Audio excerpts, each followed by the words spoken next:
commitment to you, Baltimore, is that I will always be honest about our challenges and will always work hard to set our city on a better path.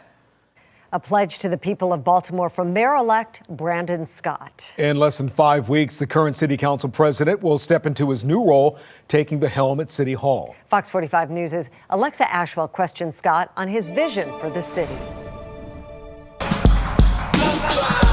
Election Day, a time to celebrate. Baltimore, our city has voted for a new way forward. November 4th, in a one-on-one interview, I'm feeling grateful. Mayor-elect Brandon Scott outlining his top priorities. We have to build the team out. A team including a city administrator and directors for housing, equity and civil rights, and the Department of Public Works. Then coordinating with agencies to attack the city's most pressing issues: the pandemic, the health and budgetary impacts, and crime. All the agency has know that having a coordinated strategy to dealing with violence in Baltimore is priority number one. But as a longtime member of city leadership, Fox 45 questioned how Scott is a representation of this change Baltimore so desperately needs. I was the person that passed Baltimore's open data law that created this level of transparency that allows folks to see things like city employees' salaries and police department crime data. That is the work that I laid the foundation of. It's been me that's been pushing from a legislative point of view of making sure that we further understand what violence and how violence should be attacked in Baltimore City, right? Saving safe streets from elimination, demanding that we actually have a coordinated response. But now, as mayor, I won't have to ask anymore. And when it comes to the city's budget, Scott brought up the e-cigarette tax he's proposed, reiterated his opposition to expanding the council president's office, and told Fox 45 he'll be taking a close look at each agency. That's the tough work that will start come December 8th. Now, when I asked Scott about those positions, he told me it won't happen as long as he has the power to ensure that it doesn't. He also says he does look forward to having a good working relationship with City Council President-elect Nick Mosby.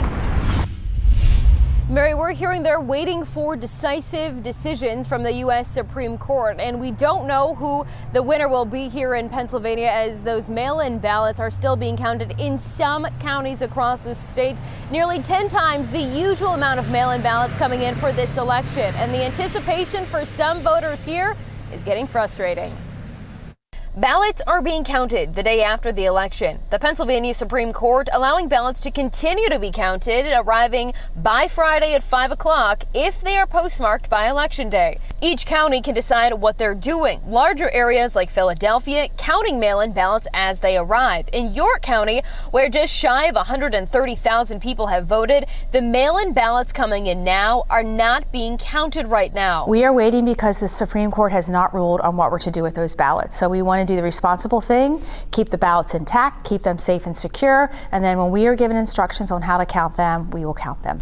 Julie Wheeler, County Elections Board President, says she's not going to risk a ruling from the U.S. Supreme Court saying ballots arriving after Election Day cannot be added to the vote counts. The last thing we want to do is take a ballot out of there and the legislation or Supreme Court come back and say, oh, you can't count those. York County not far from the Maryland state line, where ballots can arrive 10 days after Election Day with an Election Day postmark. I believe so, as long as, I think they said it was as long as it's postmarked by Election Day that they still should be counted, and there's a lot of them. And due to the fact that there's so many, I think they should give it time. For people awaiting a decisive decision in Pennsylvania, watching other states get called, it's very frustrating sometimes. Like Debbie Berg in York, who says the ballots arriving now should be counted. I think they should count them now. Do you? Yeah, I don't think we should have to wait any longer than we're waiting now. Now, it's unclear right now how many other counties in Pennsylvania, if any, are waiting to count those new mail-in ballots like we're hearing in York County. And late this afternoon as well, the Trump campaign also asking the U.S. Supreme Court to intervene and not allow those mail-in ballots arriving after Election Day to be counted.